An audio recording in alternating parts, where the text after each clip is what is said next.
I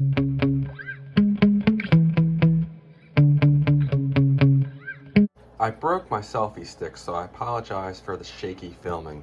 At any rate, this is my JC16EP made by Jetwood. I've only run it, I think, 4 or 5 times on 3S, and my understanding is that diffs are not the strongest in these. However, the ones in my JC14EP have held up just fine, but you can see the one here, it's really sloppy. I think it's got a problem. So I'm gonna take this apart and see what's going on with it. And I have some upgraded parts here that Jetwood sells. This is the upgraded diff that's supposed to be stronger and 3S capable. It has different out drives here. It has these holes which these hex pins go in instead of the standard ones with the slot.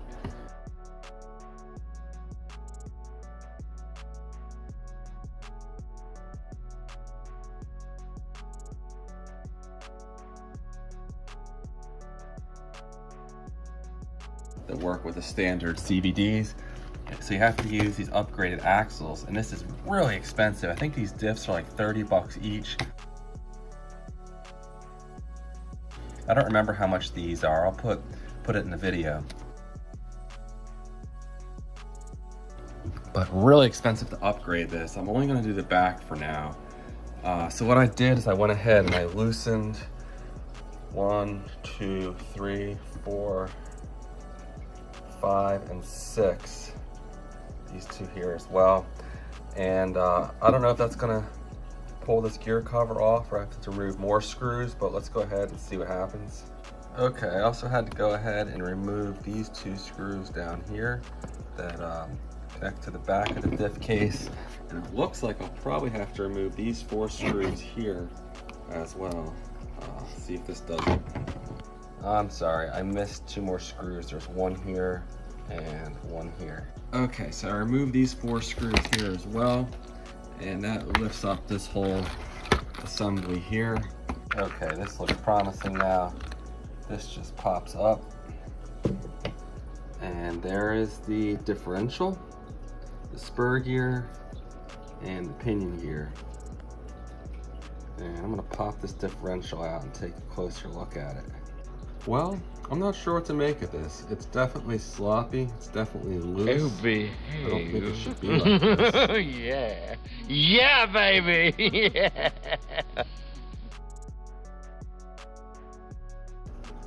Is it fully broken? Maybe not, but it feels like it's about ready to come apart in here. Here's the upgraded diff, and it has absolutely no slop in it. So unfortunately, I think the right thing to do at this point is go ahead and replace this diff with the upgraded parts, because that's what I have. I guess it's probably worth the added expense. This truck does not really seem to be designed to hold up to 3S use right out of the box, but these are very nice units. There's a screw that goes in and holds this in place once it's connected. So I'm gonna go ahead and install this upgraded diff, start with the rear, and we'll see how it goes. I guess I should open this up and see if there's any grease or diff fluid in here, but we'll give these upgraded ones a shot. Okay, these screws were a pain to pull out of here, but let's take a look at what's going on in here. This is what it looks like on the inside, so there's definitely some grease in there. I'm gonna go ahead and take the differential apart. This of course is the stock one here in the JC16EP. Set these screws aside. Okay, this is the side of the differential that is particularly sloppy. I'm not gonna take this side apart.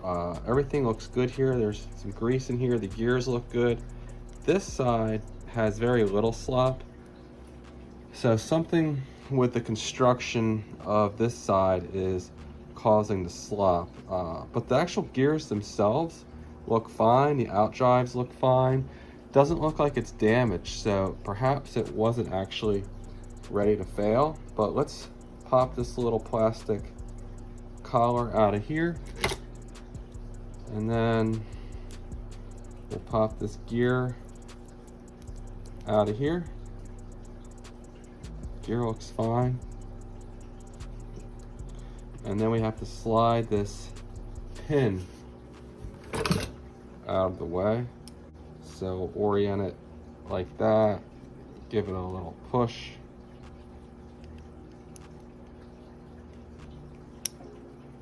And try to pull it out of here. All right, got the pin. So it appears much like a 12mm hex, how it has a pin and there's some slop inherent in the design. Looks like that's the issue here. You can just see how there's slop when this axle pushes in here, and just having a pin holding it in place is gonna not allow it to seat in there tightly. This washer here, or shim, looks like it's bent. I don't know if it's supposed to be bent in like that a little bit. Perhaps I could put another one in here and take up some of that space. I'm really not worried about it because I have these high-end diffs that Jetwood offers. They're not cheap, but they're quite nice. There's no slop in here side to side. For what it's worth though, this diff appears to be holding together and it may have been fine for continued use. But the slop that I was seeing may get worse with time if this washer bends and the pin's not seated up there as tightly as it could be. But I think these probably have slop right out of the box. I didn't really notice with mine, I didn't think to look. But if you have a new one of these, you could see for yourself and perhaps let me know down in the comment section and help some other folks out. So I'm gonna go ahead and reassemble this, and that's all I have for now. And here we are with the diff button back up. As you can see here, the slop, of course, is still there. Upon inspection, the gears look good. I went ahead and popped a new diff in here. Take note that the gears on the diff go on the right side of the truck. And then all I need to do is go ahead and replace these stock CVD joints with these upgraded swing arms here, and they should fit right in place. Now after removing the tire, just gonna need to go ahead and remove the screw here. Take note of which hole it's in. Okay, now with this removed, you can go ahead and pull the CVD shaft through.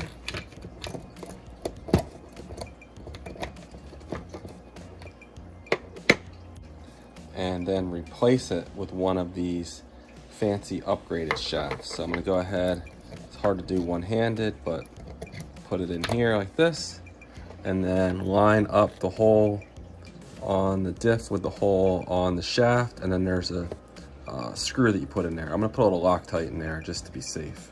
Now I have both of the upgraded shafts in place, and you can see the diffs in there. I'm gonna go ahead and put the screws back into the suspension arms on the outside hole.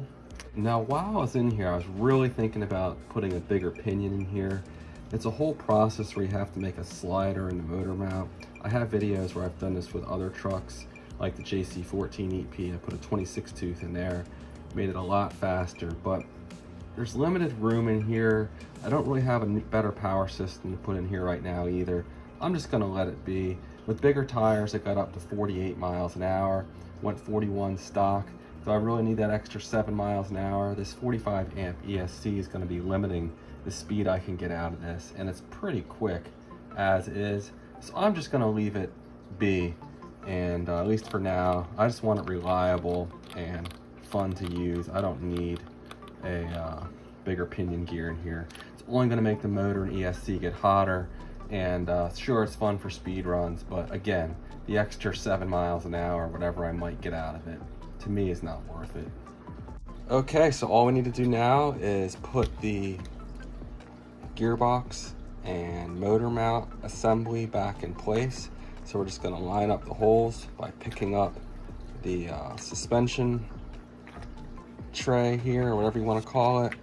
This piece up front has to slide in here, and then we just line up these holes.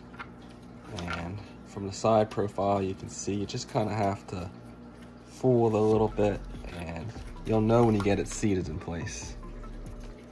My wheelie bar was in the way, so I rotated that out of the way. Now everything is seated in place, and what I can do is rotate this back in place and just reinstall all the screws. Now, when you're putting the screws back in, if you didn't keep track of the different sizes when you took them out, just look at the manual. They mark the different sizes with a number here, and it corresponds over here with the length. So you can just match them up and figure out where everything goes. Okay, everything's put back together now. I did remove the wheelie bar to get the screws in back here to reattach the shock towers. But one thing I noticed though, my front differential up here is actually kind of sloppy as well. So there we go. So how to put in a differential in your JC16EP. If you have any questions, let me know.